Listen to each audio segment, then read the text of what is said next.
It's one thing to study history and another to become part of it. And today in Bath, those two merged. The ship, the Virginia, a replica of the first ship built in Maine way back in 1607, was launched into the Kennebec River. News Center Maine's Don Kerrigan was there for it. The newest ship built and launched on the Kennebec River, and tremendous interest in this project that's been building right here on the riverside for 13 years.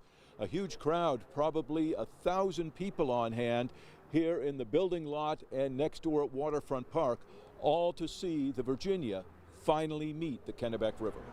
I christen the Virginia. May the creator of the wind and the seas bless her and all who sail in her. The Virginia is a replica of what is believed to have been the first ship built by Europeans in the New World. That was at the Popham Colony downriver here on the Kennebec in 1607 and 1608. That ship sailed to England and then to Jamestown.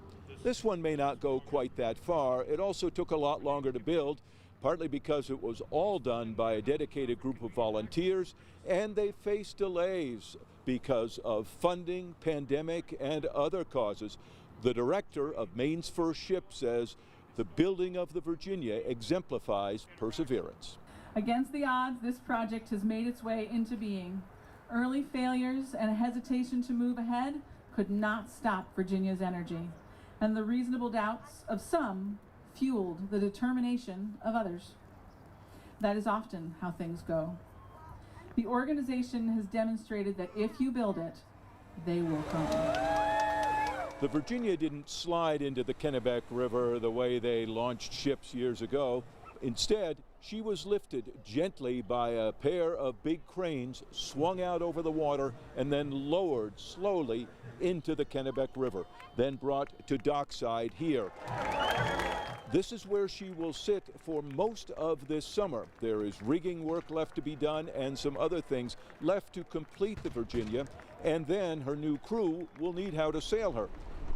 There's nobody around today who sailed a ship like this 400 years ago, so there may be a learning curve.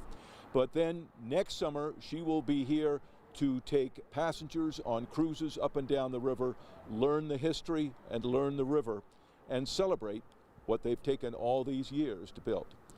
In Bath, Don Kerrigan, News Center, Maine.